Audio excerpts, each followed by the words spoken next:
کہ اس کی نوبت نہ آتی. اگر موسٹ سینئر جج کو چیف جسٹس بنانے کا فیصلہ ہوتا تو شاید تحریک انصاف بھی حمایت کر دیتی اور یوں متفقہ آئینی ترمیم ہو سکتی تھی. نیشنل پارٹی اور ANP کی طرح BNP مینگل کو بھی سیاسی طور پر انگیج کر دیا جاتا تو کچھ کرنے کی ضرورت نہ پڑتی. اس سے یہ بھی اندازہ ہوا کہ سابق چیف جسٹس عمر عطا بندیال کا 63A والا فیصلہ تکنیکی طور پر چاہے جیسا بھی تھا مگر اس نے فلور کراسنگ کا راستہ ہمیشہ کے لیے بند کر دیا تھا. ایک منفی پہلو یہ بھی ہے کہ پارلیمانی کمیٹی اگلا چیف جسٹس بنانے کا جو فیصلہ کرے گی اس کے بعد جوڈیشل کمیشن آئینی بینچ کے لیے جن فاضل جج صاحبان کا انتخاب کرے گا ان پر اعتراضات پہلے دن سے ہوگا کیونکہ یہ ججز حکومت کے مقرر کردہ ہوں گے.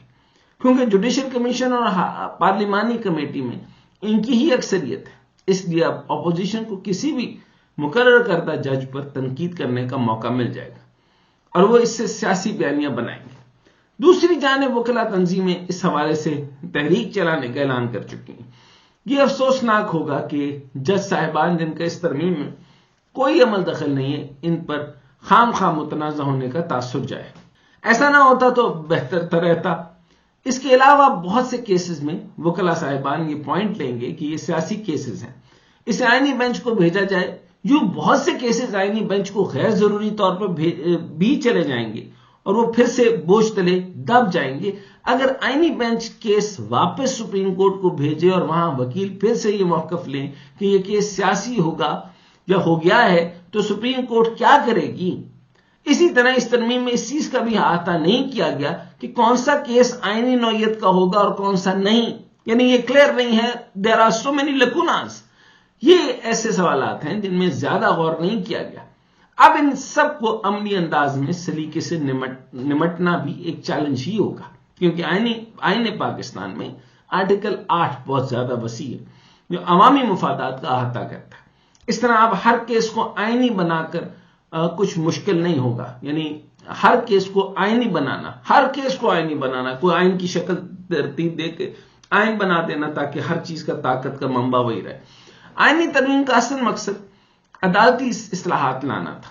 کاش بلاول بھٹو اور دیگر رہنما اس آئینی ترمیم میں ماتحت عدلیہ پہ اصلاحات لانے اور جلد مقدمات نمٹانے کے حوالے سے بھی کچھ شامل کرتے. عام آدمی کا اصل تعلق ماتحت عدالت سے ہے جہاں 34 لاکھ مقدمات زیر سماعت ہیں. سپریم کورٹ کے 56,000 کیسز کے سوچنے والے 3.5 ملین ماتحت عدلیہ کیسز کو کیسے نظر انداز کر سکتے ہیں. اگر مجموعی طور پر عدلیہ میں ریفارمز لانے کا سوچا جاتا تو تب اسے عدالتی اصلاحاتی ترمیم کہا جا سکتا. لیکن فی الحال تو اس میں سیاسی ایجنڈا ہی غائب ہے. دستیاب اعداد و شمار میں اس بات کی تصدیق کرتے ہیں کہ ہر سال نمٹائے جانے سے زیادہ مقدمات دائر کیے جاتے ہیں جو کہ انصاف کی فراہمی کے نظام کو گلا گھونٹ رہے. اور اس نازک صورتحال کے باوجود اس سے نمٹنے کے لیے کوئی ہنگامی منصوبہ نہیں ہے. غیر ضروری قانونی چارہ جوئی کی وجوہات کو دور کرنے اور بیک لاگ کو کم کرنے اور ختم کرنے کے لیے کوئی ٹھوس کوششیں نہیں کی گئی.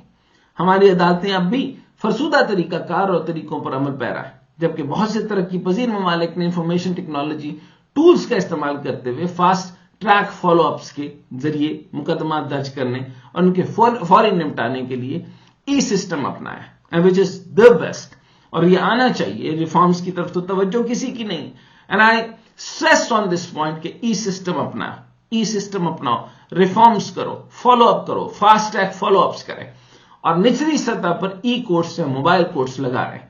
سپریم کورٹ میں اب بھی معاملہ صرف چیف جسٹس آف پاکستان کی تعیناتی کا نہیں رہا بلکہ آئینی بینچز کی پریزائڈنگ جج کا بھی ہے. دونوں ججز الگ الگ ہوئے تو اس کا مطلب ہوگا کہ سپریم کورٹ کے اندر ایک سپریم کورٹ ہے. آئینی بینچ کا پریزائڈنگ جج چیف جسٹس سے زیادہ با اختیار ہوگا. یہ بھی اپنے آپ میں ایک بڑا مسئلہ ہے. اس طرح ترمیم میں تو واضح لکھا ہے کہ اگر 3 سینئر ترین ججز میں سے چیف جسٹس کے لیے ایک کا انتخاب کیا اور اس جج نے انکار کیا تو باقی 2 جج میں سے ایک کا انتخاب ہوگا اور اگر انہوں نے بھی انکار کیا تو پھر سینیورٹی میں اگلے جج کا نام تجویز ہوگا. یعنی فرض کریں اگر حکومت یحییٰ افریدی کو چیف جسٹس لگانے کی خواہش مند ہے لیکن وہ انکار کر دیتے ہیں تو حکومت کو جسٹس منصور اور جسٹس منیر میں سے ایک کو جج لگانا پڑے گا اور اگر وہ بھی انکار کر دیں تو پھر حکومت ان تینوں کے بعد جو سینئر ہوگا اس کو چیف جسٹس بنا سکتی ہے۔ اب آپ اس ترمیم کروانے کو جلدی کہیں یا حکومت کی غلطی، لیکن حکومت کو اب ان 3 ججز میں سے ایک ہی کا انتخاب کرنا ہے، اور حکومت ان 3 ججز پر اتفاق کرنے کو تیار نہیں ہے۔ سو گیم ابھی آن ہے، دیکھتے ہیں اس کے معاملے میں اب کیا ہوتا ہے۔